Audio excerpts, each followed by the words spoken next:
Good morning, and welcome to the Unitarian Universalist Fellowship of the Emerald Coast. We gather today on the unceded lands of the Muskogee Nation of Florida. We are grateful for this land. We are a religious community united by UU principles and committed to service, spiritual growth, and caring fellowship. If you are here visiting, you've discovered a community of friendly and fallible humans who welcome you here. All of us were visitors and strangers once. We found friends and opportunities for spiritual growth and justice work here. My name is Claire, and I will be your service leader this morning. Announcements are listed in the order of service, and Jane has an announcement.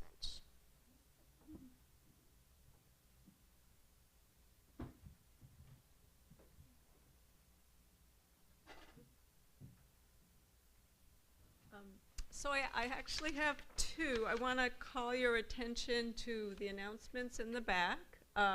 One is with my hat of sort of past president.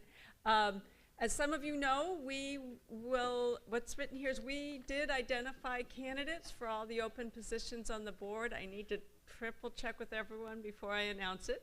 So I hope to do that today. But we will have a congregational meeting, should be very short and sweet, on December 1. So please plan to come and stay and have fun and see how our process works. Those who have been members for whatever it is will be able to vote, and the rest of you can see how we do things and ask all the questions you want. And then, and if you have questions about membership, you can ask. There's a few of us you can ask. So starting next week, we've had this open nominations out for a while. I'm going to take it out. If anyone still is interested, let me know, but we do have all the positions filled. The second announcement has to do with my hat as co-chair of social justice with Miss Stacy, and we chatted a little bit this week. After the 2016 election, our denomination came up with a program called Faith in Turbulent Times, and a few of us did it, Kathy and Bill and a few other folks. We met at you guys' house. It was a 4-session thing. If anyone's, it's dealing with where we are in our country at this time, and it's spiritual reflections and moving forward. If anyone's interested in doing that sort of thing, come find me after the service.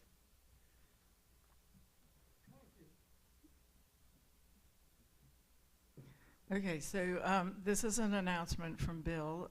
He and Kathy are going to be gone again for the next 2 Sundays. But there's items in bags for the little pantry house back on the back, the RE table. If someone could make sure the next 2 Sundays that those get put out, they would very much appreciate it. And the only other announcement is Thanksgiving dinner here on Thanksgiving Day, the 28th at noon.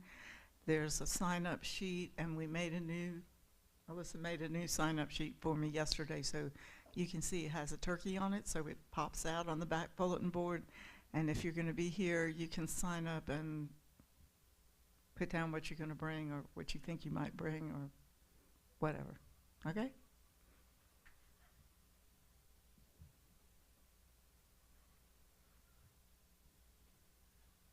Okay. So today is an intergenerational service, which means that the children will be with us for the whole service. And after the service, please join us for second hour small groups. Those are the speakers circle, which is in the front of the sanctuary, and choir practice with Cecile in the harmony room, which is just right back there, and Buddhisterians with Melissa Peck in the library. And now the prelude prepares us for the service.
let's see, Claire's going to light the chalice, and Julia is going to read the chalice lighting for us.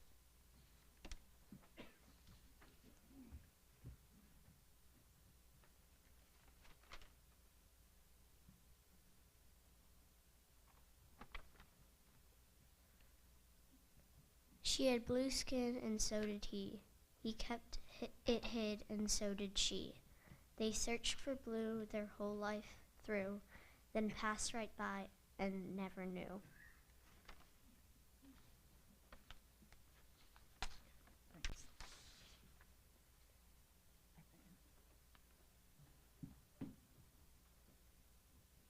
In place of a Time for All Ages story, we will have a community activity which Amy will lead. No, you have to stay up here. I need you to have somebody to share with. Okay, so first of all, did everybody get a little piece of Play-Doh? If you didn't get one, there's probably still some back on the tray near the door.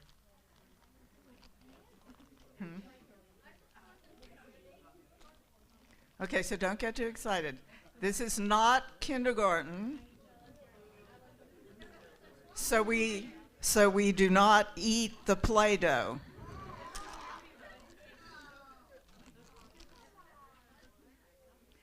Okay, so for this exercise, this is your identity. This is what you are. Today I am green. And Claire is glittery. Okay? But we want to get to know each other. So find someone close to you who's different than you are, and take a little piece of your Play-Doh and share it, swap with the person next to you who's different than you are. And we mix it in? Don't mix it in. So don't mix it in, just stick it together. This is almost like a classroom, like my teacher used to say, you don't have to talk to do this. Do you remember hearing that when you were a kid?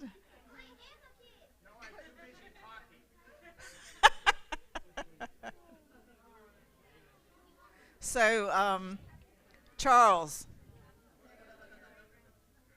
if you want to come up here with Shua and Samuel. No, you want to stay there? Okay. So now we need to get to know each other more. So we can... Hey, stop talking. Bring the tribe. Stop talking. Can I mix it together now? No. Where's my teachers?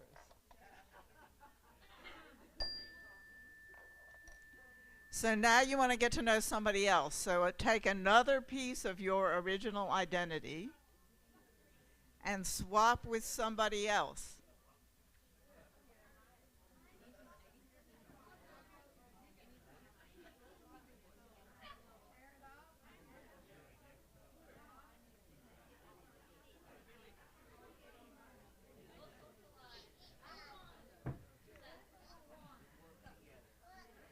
Okay, and after you do that, do it one more time. Take a piece of your original identity and find someone who's different than you.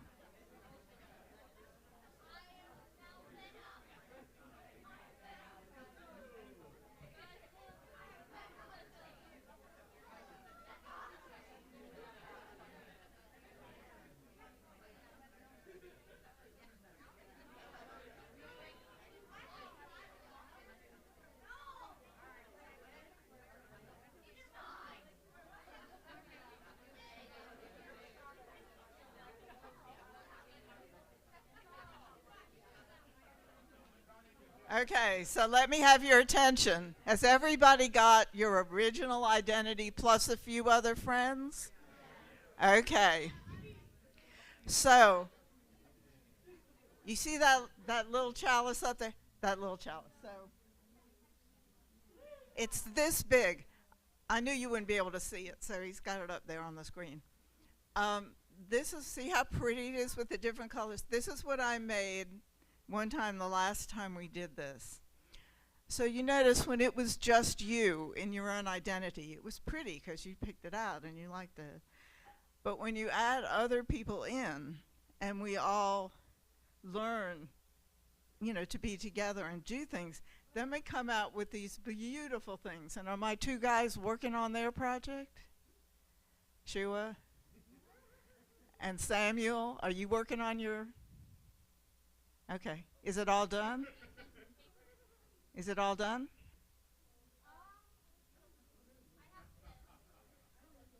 Mush it all together. Okay? So it looks really pretty, and you can make something out of your Play-Doh like I did.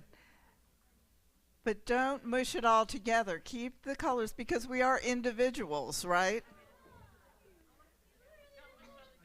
We're still individuals, even though we make something really pretty all together. Because if you mush it all together, it kind of turns into gray. Right?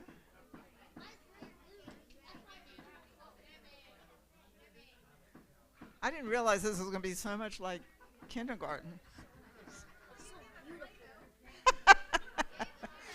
Okay, so just think about this. You can do something like my little chalice or a little bowl, and it's Play-Doh. If you let it sit out, it'll dry, it'll harden. Okay? So just remember, we each have our own identity, but when we're together, we can make something really beautiful. Okay? Well, you can play with it silently while we go on with the service. Otherwise, we'll be here all day playing with Play-Doh. That'd be fun. Can we do that? Okay, no. Okay. End of Play-Doh session. Okay. You are invited to briefly share events in your life so we may support and celebrate together. Please do not share others' personal information without their permission.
After our song of dedication, greeters will take up the offering. Generosity is a spiritual practice. Our fellowship is supported by our pledges and donations. If you are paying your pledge with a check today, please make a note in the memo line. We also have a tradition called Share the Plate, where we split equally all cash, donations, and checks not marked as pledges with a local charity. For the month of November, our Share the Plate partner is, sorry, I could turn the page.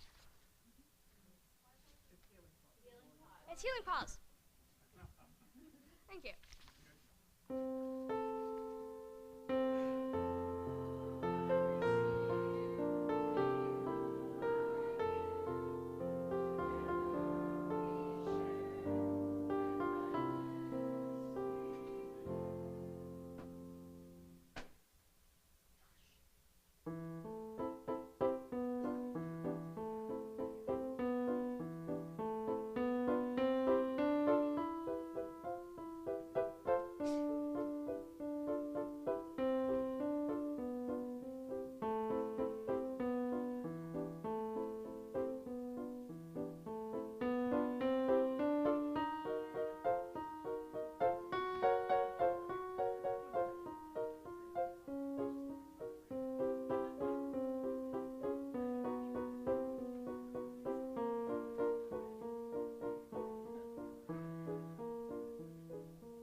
Okay, so now you get like the real message. Uh, a few weeks ago, I don't remember exactly when, Joshua talked to us about I contain multitudes. And he talked about religious identity, how you can maintain within you, without conflict, all the religious identities that you've accumulated over the years.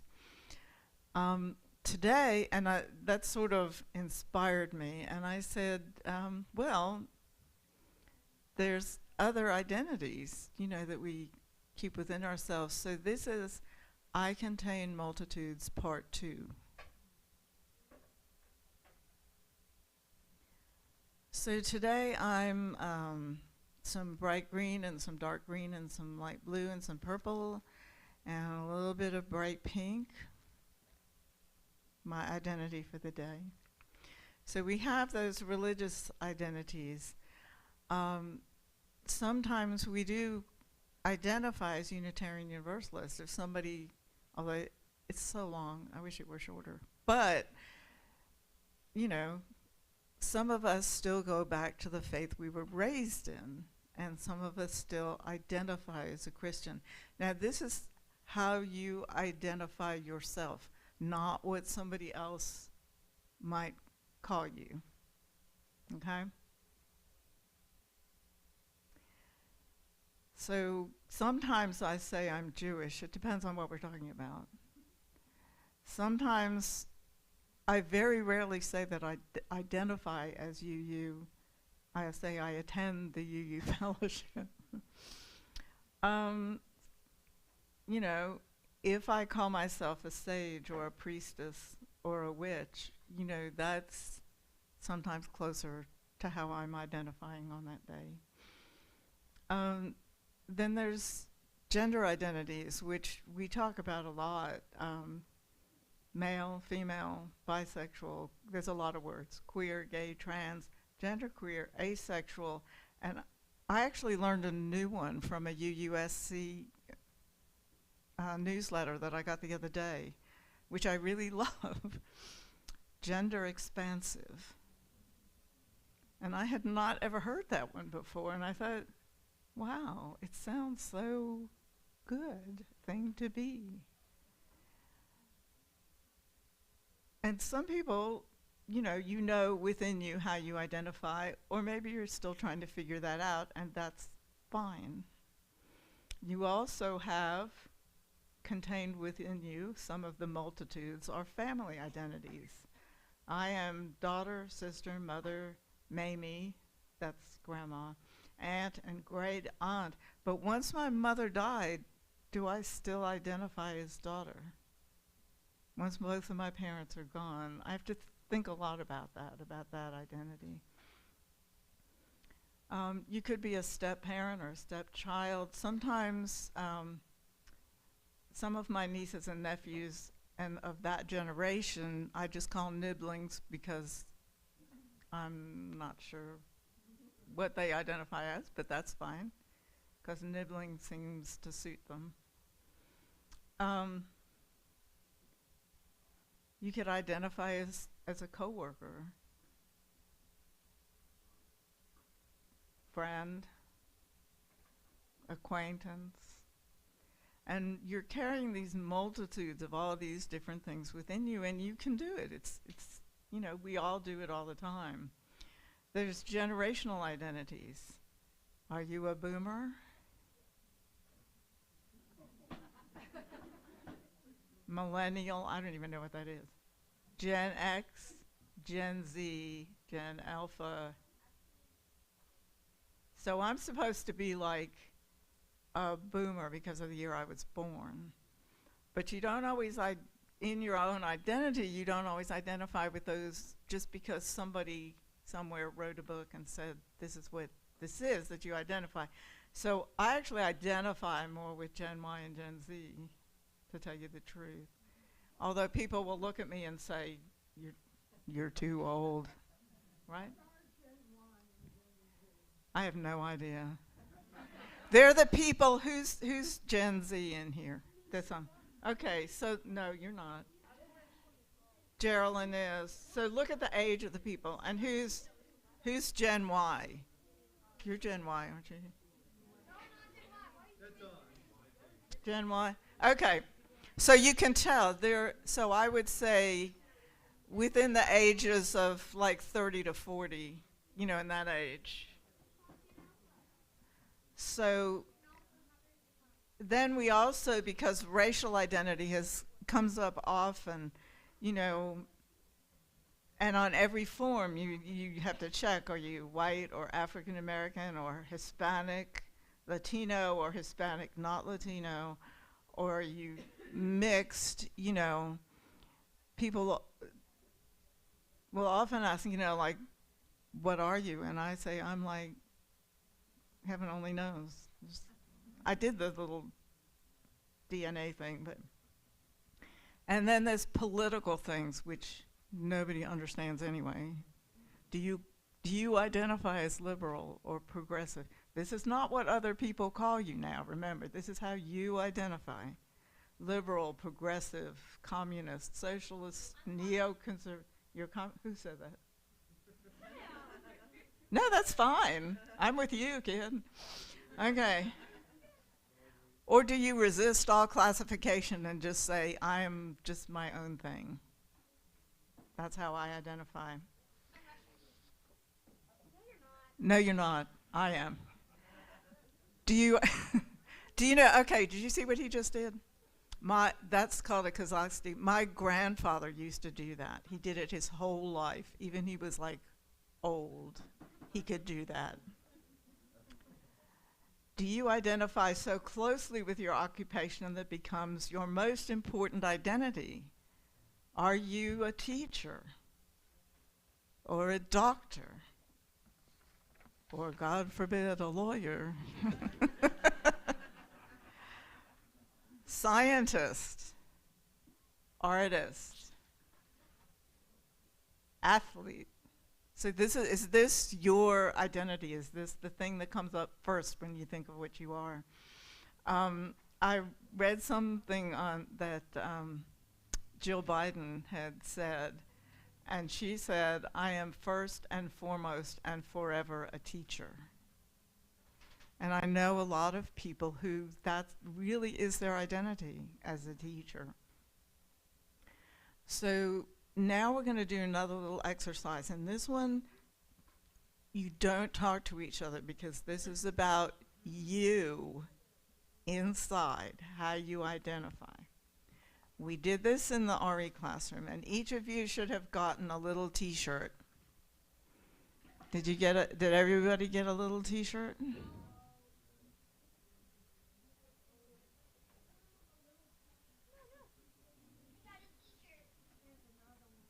There's a couple, if you didn't get one, I've got a couple extra. There's a couple extra up here, Holly. So what I want you to do, and there's markers placed strategically around the room, but you don't have to talk to get them, actually. And I want you to write on your t-shirt,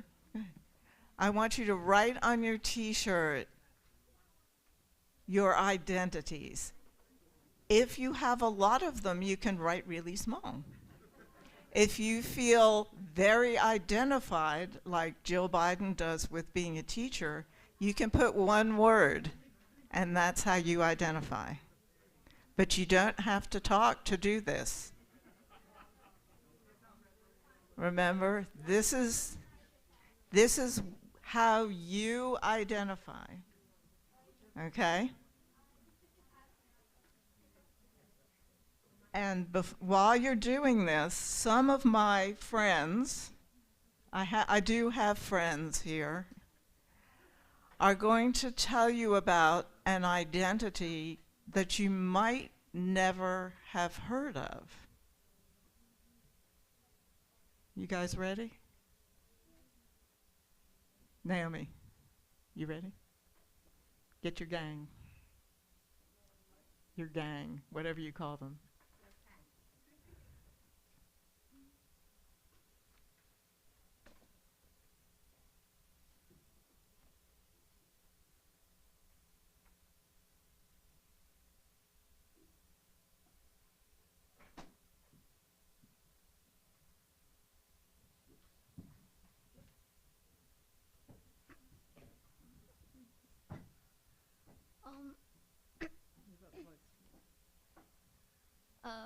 So, hi. Sorry.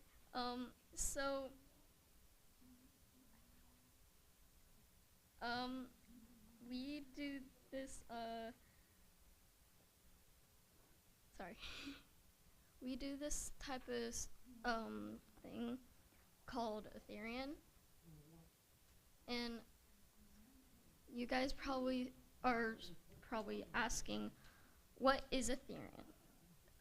Ethereum is where a person identifies as a non-human being,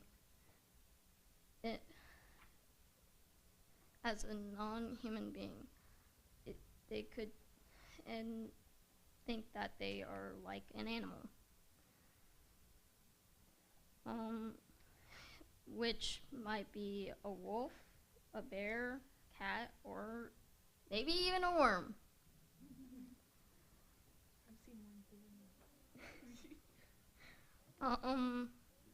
And that's what Ethereum is. There's also a few more, like what Ethereans hate and like accepts and everything.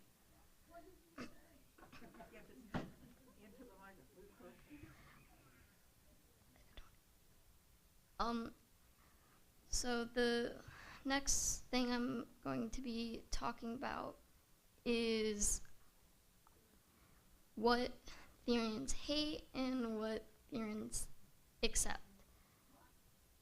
Sweetie, can you spell it for Charlotte and them? I think the pronunciation is getting lost. Oh,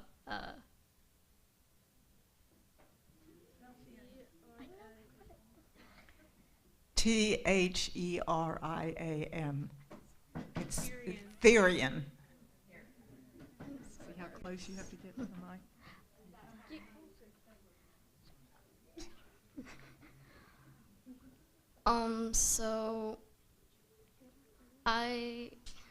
So the next thing I'm going to be like talking about is the like exceptions and hate that they don't like people saying and everything. A lot of people, what we don't like is when people misgender us. They misgender us for something that we aren't, because there's also like a whole thing called furries and everything. It's a whole thing. But people misgender us as furries. And they don't do it on accident, they do it on purpose to just be rude and everything. And we never like it and everything. The only time we really accept someone calling us that is if they're doing it on accident. Because I know a lot of people do it on accident. But it's one of the few things that Therians hate and accept. Sorry, I don't have a lot.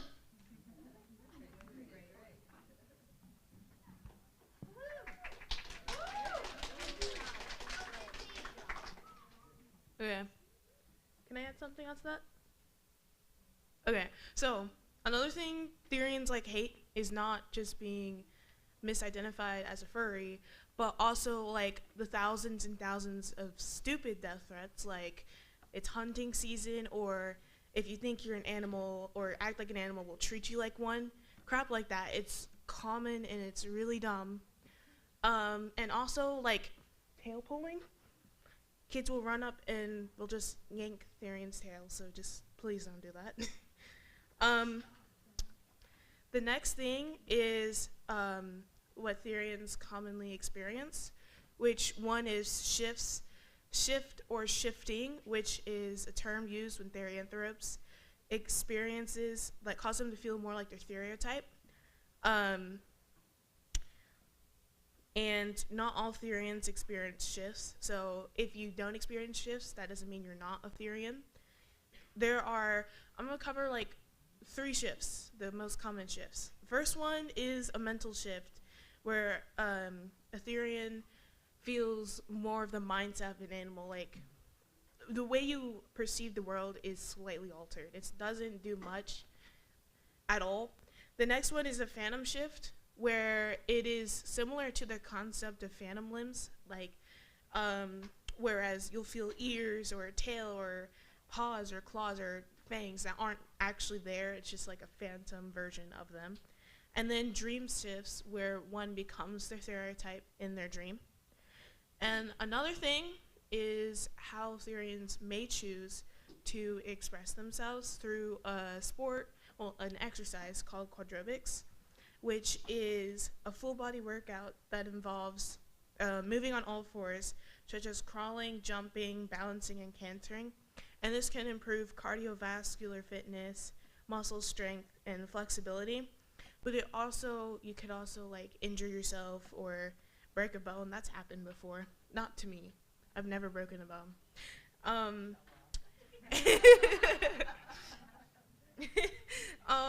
And at first, when you do it, you're totally gonna get cramps because it's hard to teach your body to learn in a completely new way. So, that's my little thing.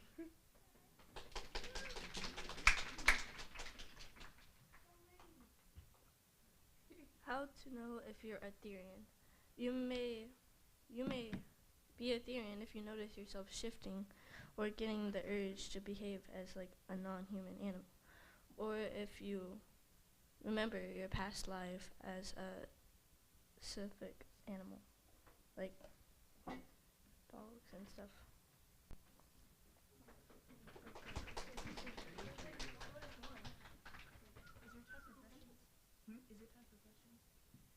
We'll do that in the circle afterwards. Okay. So these young people will be, or young wolf and fox? Wolf. All wolves? Young living beings. Excellent. will be up in speaker circle afterwards, and we can ask them a lot of questions. But this is an identity that I learned about by sitting in the back room with the kids. I also learned what Swifties are, because I didn't know that. And I also learned about baddies. Was there any other ones that I learned? Slay. Yeah. Okay, so there's a whole nother language that you need to learn. But if you have this identity, so you all should still be working on your t-shirts. So you can go ahead and we'll talk in the speaker circle. Okay, so we're doing this little exercise, and you know this is about you. Okay, no talking. This is about you. Write what your identity on your little t-shirt.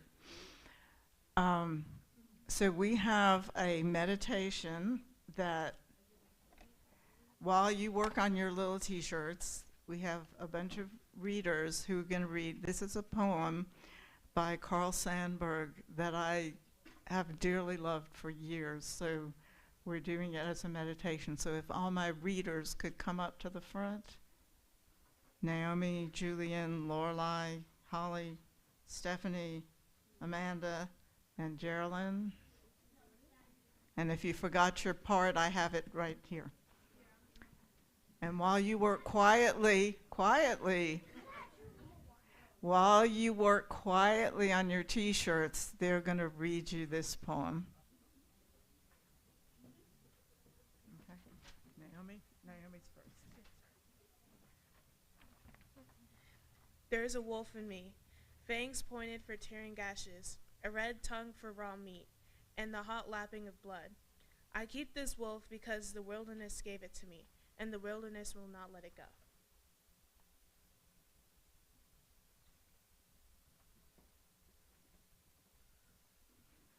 There is a fox in me, a silver-gray fox. I sniff and guess. I pick things out of the wind and air. I nose in the dark night and take sleepers and eat them and hide the feathers. I circle the loop and double-cross. There is a hog in me, a snout and a belly, a machinery for eating and grunting, a machinery for sleeping, satisfied it in the sun. I got this too from the wilderness, and the wilderness will not let it go. There is a fish in me. I know I came from salt blue water gates. I scurried with shoals of herring. I blew water spouts with porpoises before land was, before the water went down, before Noah, before the first chapter of Genesis. There is a baboon in me, clambering, clawed, dog-faced, yelping at a gallop's hunger, hairy under the armpits. Here are the hawk-eyed, hankering men. Here are the blonde and blue-eyed women. Here they hide curled asleep, waiting, ready to snarl and kill, ready to sing and give milk, waiting. I keep that baboon because the wilderness says so. There is an eagle in me, and a mockingbird, and the eagle flies among the Rocky Mountains of my dreams, and fights among the Sierra crags of what I want. And the mockingbird warbles in the early forenoon before the dew is gone, warbles in the underbrush of my Chattanoogas of hope, gushes over the blue Ozark foothills of my wishes. And I got the eagle and the mockingbird from the wilderness.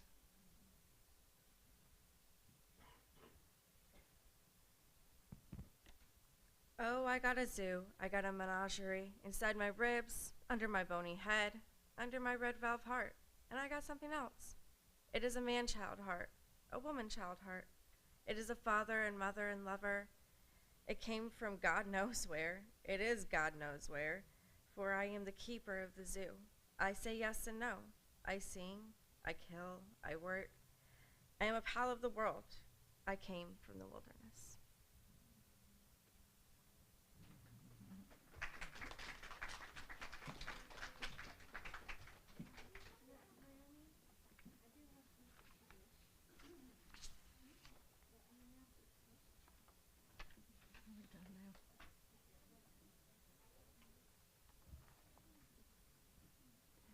Okay, so if you're,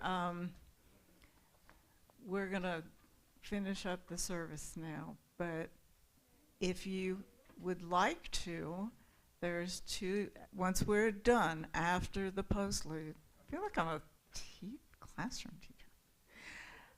There are two little bulletin boards in the back where you can pin your little t-shirt up if you would like to, and then we can see all of the multitudes that are existing in this room today. Okay?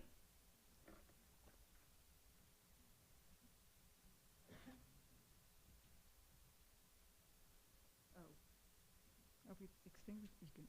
And Julia's going to do the chalice extinguishing.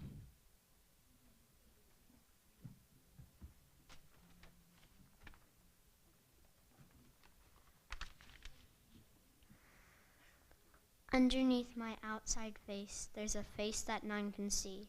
A little less smiley, a little less sure, but a whole lot more like me.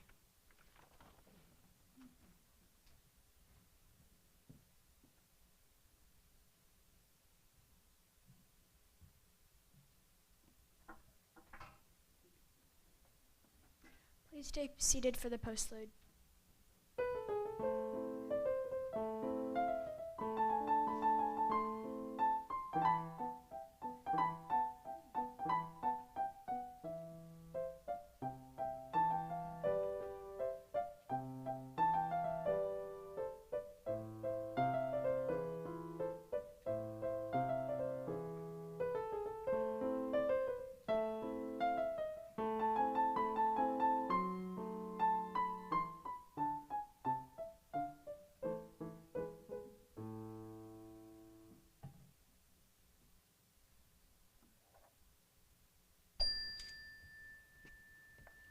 Please join us in the back for refreshments and stick up your little t-shirt on the bulletin board if you want to.